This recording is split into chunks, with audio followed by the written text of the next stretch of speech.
wala pang pagkakataon na may lumapit sa akin na sabi ko, umalis ka. Hindi ko kasi ugali yun. Hindi katulad ng iba. Dududong ka. Hindi ko mataray yun. Hindi ka kasi ugali yun. Mataray. Pagkamataray. Palakaibigan kasi ako eh. Sanay ako sa mga klase, di ba? Ay, matanong ko lang, Nay. Dati, di ba, ilang taon ka nag-aral? Wala ka bang naging best friend noon? Nag-aaral ako? Nung nag-aaral ka? Marami. Lalo sa college. Di ba, sa college. Karamihan nga ng katabi ko, parang kaibigan. Saan ka ba nag-college na lugar na? Makati. Sa Makati? Anong school?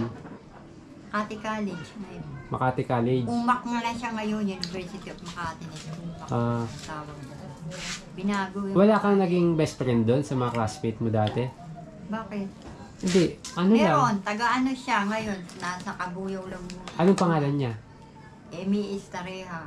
Emi Estareja? Emilita Estareja. Emelita Estareja. Talino yun, matatalino mga ano ko eh.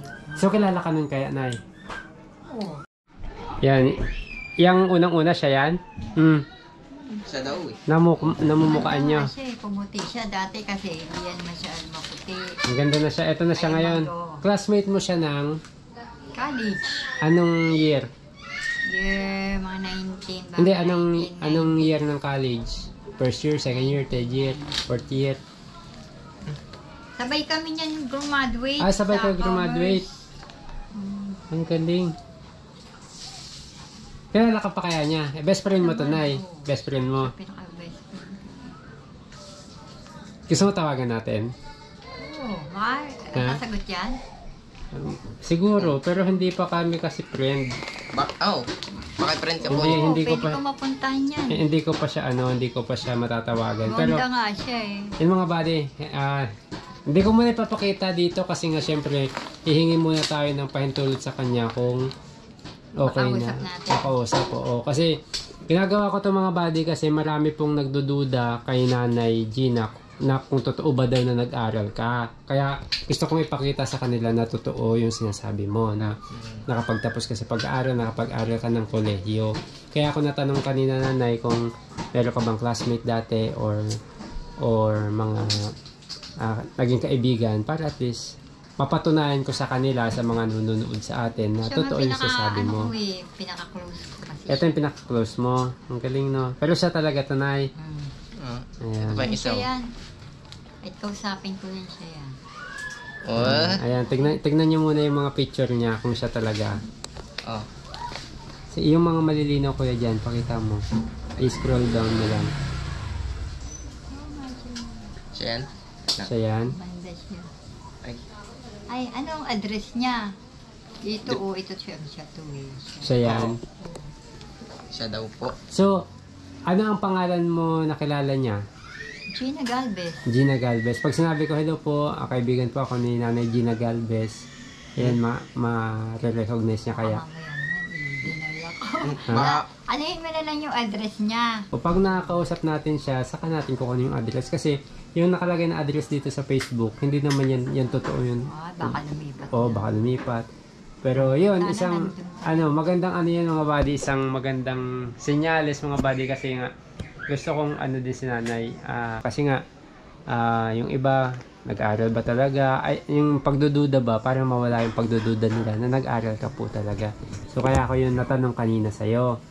Pero at least may pakita natin sa mga manonood na totoo po yung sinasabi ni Nanay Gina. Hindi siya sisungaling, di ba? Yun. So, yun. Okay ba yun, Nay? Hindi ka naman, magagalit sa akin. Hindi naman. Sabihin mo kay Emmy? Ito? Hindi. Ko lang. Kamusta po kayo? Ganon. Baka nakalimutan na niya ako. Noon ba? Ano yung mga... 90, 2000, 2020, 2020. Almost 40 years na. 40 years na kayong hindi nagkikita. 40 years na. Pero siya talaga yun, namukhaan nyo. Pero yung mukha niya na mukhaan ko. Pero, mamaya akong usually ba dati anong ginagawa nyo na memorable sa'yo?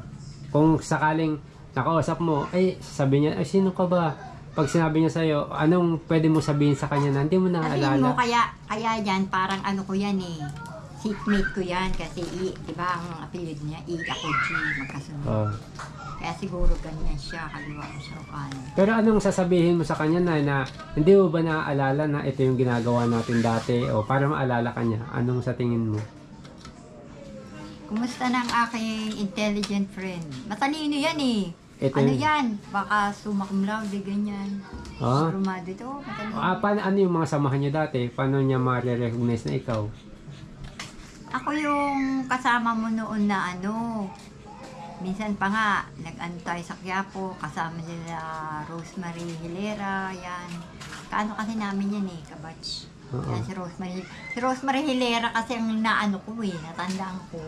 Ano Parang naman yun? Kastila siya, Kastila ng Rosemary Herrera naman siya. Ano naman siya? Hilera. Best friend mo din, di? Ano na, classmate Oo, lang? Mga magkakaano kami. Kami ang nag-aano, di ba? Pag namamasyan. Magkakasama. Namamasyan na kami. First year to hanggang graduate? Oo, Ang mga galing. take mula, ewan ko lang kung third year college. Mm. Tapos, So, alam mo na darating yung pagkakataon pag tatawagan natin siya tapos magkausap kayo. Mali mo, pwede kayong pasyalan, pwede nyo siyang pasyalan, di ba? uy, naano na. So, ayun na, ubos na yung kape nyo. Puntahan yung bahay niyan eh. Kukunin natin yung address.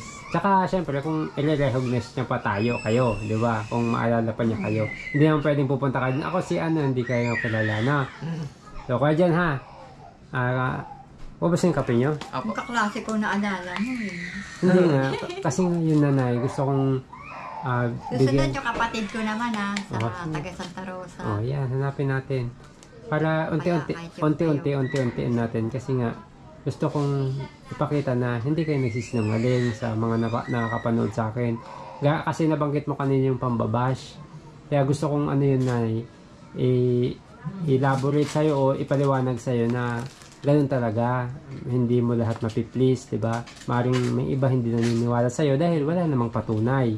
Diba? So, kaya ako ginawa yun na natanong ko sa'yo. No? Okay ba nanay? Para at least, diba, mawala yung agam-agam nila. So, sa inyo. Merong nagsabi, napapagod din daw yung tumutulong sa amin. Napapagod din ang tumutulong sa inyo. Siyempre, ang tumutulong sa inyo, napapagod. Kanya-kanyang opinion kasi yun, nanay. Pero sa akin naman, Para sa akin naman, ang opinion ko rin dyan, siguro ngayon, karamihan na napapagod. Ngayon, ang akala nila sila lang. Ayun, oo. po yung... Kasi ganito, nanay, ha? Para sa akin din naman. Para... Ang bike mo. Hindi niya bike yan, nay. Akin yan. Kaya nga, iniwan ito. Hindi niya. Ang opinion ko naman dyan, nanay, sa pagtulong napapagod. Ako, nanay, sa akin sa aking opinion, hindi ako napapagod hanggat may maitutulong. Pero kung wala na, syempre, wala ka na rin maitutulong, di ba? Kung wala kang maitulong. Ngayon, hindi natin sila mapiplease isa-isa. Kasi ang tunay na pagtulong, nanay, hindi na may nakakapagod kung meron kang maitutulong, di ba? Ngayon, sa taong tinutulungan, nasa inyo na po yun kung paano nyo papahalagahan. Yan. So, sabi mo kanina, di ba? Sabi nyo, umaasa, parang umaasa kayo. Kunyari, tinulungan kayo kung paano nyo pagyayamanin. Nasa inyo po yun. So, yun na, huwag mong i-take as negative. Sabihan ko to, sabi ko, huwag ka nang umasa sa tulong. Kasi, Yun ko yan. Tama naman yung sabi na magbanat ng buto. umaasa sa tulong kasi yung iba nga tumutulong katulad nga ng iba. Minsan nga, yan nga. Pangit kasi yung asa ka lang din ng asa. Dapat Mabuti magbanat ng kung buto. Kung habang may tumutulong, sabi ko nga, i-take advantage nyo yun para pagyamanin yung sarili nyo. Hindi yung pag naubos yung tulong, wala ulit. Maghahanap ng ibang tutulong. Pangit yun, guardian. Maubos at maubos yung mga taong tutulong sa'yo. No? Kasi, dati pa, mula nung nakakausap kita, opo, walang nangyayari. Walang nangyayari sa'yo, di ba? Wala kang nasimulan. Pagyamanin mo yung mga taong tumutulong sa'yo, pasalamatan mo palagi. Yung pasasalamat kasi, madali lang sabihin yun. Pero yung pagpapahalaga, kailangan mo yung gawin. Kasi maubos talagang tutulong sa'yo pag hindi nila nakikita may pinupuntahan. Nanay, so ayun, paano ba yan? Gumagabi na. Gumagabi. Bibigyan ko na lang kayo ng pambili ng pagkain nyo at papasyala ko dun sa inyo, ha? Maglinis kayo dyan. Di kami nagmamadali pag punta mo doon, ha? Kasi, baka pagod ka pa eh. Basta dadalo ako doon, no? So, tignan natin kung ano yung magagawa natin. Basta, kung ano yung yung way of living nyo ngayon, kung paano kayo nabubuhay ngayon, ipagpatuloy nyo lang kasi kahit pa paano nakakaraos. Nanay, so kami naman ay nandito lang suporta kung ano yung kaya namin.